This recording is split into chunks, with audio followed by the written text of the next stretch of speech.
인천시가 제물포 스마트타운 조성 기본 계획을 확정했습니다. 인천가족공원의 2단계 조성 사업이 본격적으로 시작됐습니다. 인천시가 감사관 핫라인을 개설해 공무원의 비위 신고를 직접 접수합니다. 안녕하십니까. 1월 17일 민트TV 뉴스입니다. 첫 소식입니다. 인천시가 청년 일자리 창출의 핵심 사업으로 제물포 스마트타운 조성 기본 계획을 확정했습니다. 인천시는 경쟁력 있는 청년들을 위한 창업 지원 시설 마련으로 일자리 창출의 핵심 거점으로 거듭나자는 방침입니다.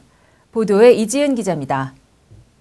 인천시가 경제수도 3대 정책 중 하나인 스마트 청년 일자리 창출의 핵심 사업으로 제물포 스마트타운 조성 기본 계획을 확정했습니다. 경쟁력 있는 청년들을 위해 창업 지원 시설을 조성함으로써 청년 실업 해소 및 일자리 창출의 거점으로 거듭나자는 취지입니다.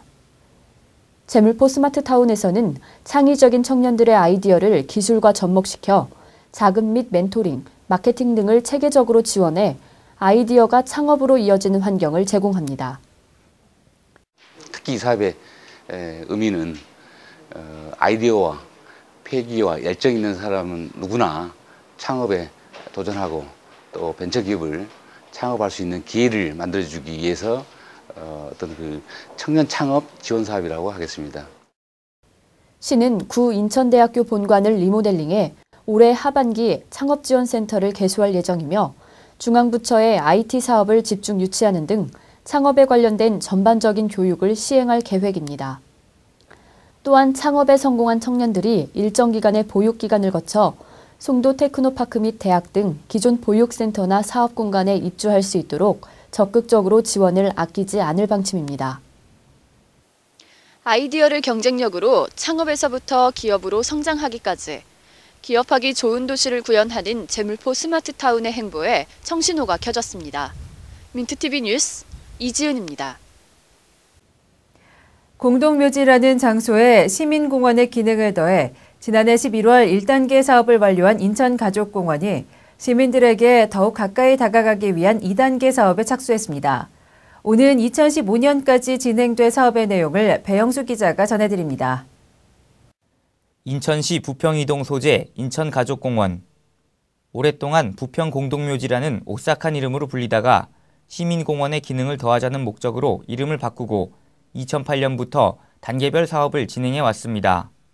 지난해 11월에는 이에 대한 1단계 사업 조성을 완료하고 이를 기념하는 준공식을 갖기도 했습니다. 최근 인천시는 이 가족공원의 2단계 조성 사업에 착수해 빠르면 오는 9월부터 본격적인 공사에 들어간다는 계획을 전했습니다. 사업을 진행 중인 인천종합건설본부 측은 지난 12월 설계 용역 공고를 시작으로 용역업체 검토 등의 작업이 순조롭게 진행 중이라고 밝혔습니다. 인천가족공원 2단계 사업은 작년 10월에 끝난 1단계 사업 이후부터 2015년까지 건립되는 사업으로서 최근에 급격히 늘어나고 있는 우리 시의 화장 문화에도 적극적으로 대처를 하고 시민의 휴식 공간도 차질 없이 건립할 예정입니다. 약 498억 원의 사업비가 소요되는 가족공원 2단계 조성 공사는 4만 기의 봉안당 추가 설치를 비롯해 외국인 묘역과 자연장, 테마공원 및 도로 확충 등의 사업을 진행할 예정입니다. 지난해부터 사업을 시작해 오는 2015년까지 5년간 추진되며 이 사업이 완료되면 곧바로 3단계 사업을 진행해 오는 2021년까지 사업을 완료한다는 계획입니다.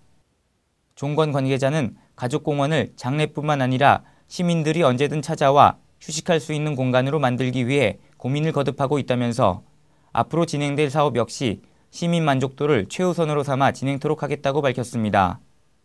민트TV 뉴스 배영수입니다. 인천시가 행정 신뢰도를 높이기 위한 방안으로 감사관 핫라인을 개설했습니다. 직무와 관련해 저지른 공무원의 비위 사실을 감사관이 직접 접수하고 처리하는 이 제도를 통해 시의 청렴도가 한층 높아질 것으로 예상됩니다. 지난해 국민권익위원회가 조사한 인천시의 청렴도는 10점 만점에 8.33. 전국 16개 시도 가운데 14위에 그치는 수준입니다. 이에 따라 시는 행정 신뢰도를 높이기 위한 방안으로 감사관 핫라인 시스템을 개설했습니다.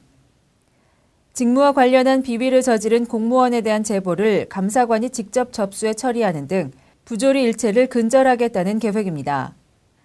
핫라인 시스템은 전화 및 팩스, 이메일 등 다양한 방법으로 제보 가능한 시스템을 구축하고 있습니다.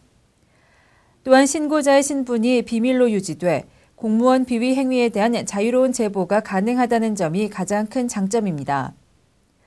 시는 앞으로도 부정부패 근절 문화를 장려하기 위해 인터넷 비리 고발 채널인 헬프라인을 도입하고 공무원이 비리 사실을 함구했을 시에도 처벌할 예정입니다.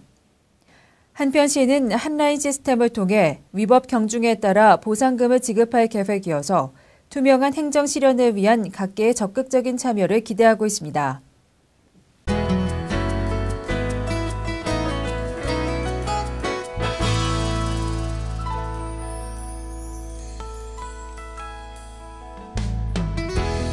인천시 동구 송림동에 소재한 인천의료원이 오늘 15일부터 토요 진료 및 건강검진을 실시합니다. 토요일 오전 8시 30분부터 오후 12시 30분까지 실시하는 토요 진료는 평소 의료 수요가 많은 내과, 외과, 정신과를 비롯해 평일 시간을 내기 힘든 직장인 대상의 건강검진 프로그램도 포함돼 있어 향후 시민들의 의료 서비스를 크게 개선시킬 것으로 전망됩니다. 인천관광공사는 지난 10일과 12일 김길종 인천관광공사 사장 주재로 2011년 사업보고회를 갖고 인천관광공사 주요 사업별 전략을 논의했습니다. 공사는 이번 논의를 통해 지방 공기업의 적자 경영을 극복해 자급자족형 경영 기반 확보 및 수익 창출 방안에 대한 다양한 의견을 나누고 아시아 경기대회와 관광자원 스토리텔링 등 향후 사업 방향을 다듬었습니다.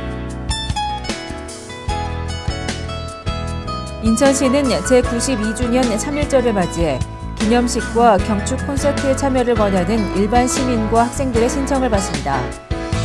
현재 인천시 홈페이지의 신청 코너를 통해 인터넷으로 신청이 가능하며 신청한 시민들에게는 휴대전화 문자 메시지로 기념식 및 콘서트 정보를 알려주고 초대장을 우편으로 발송합니다.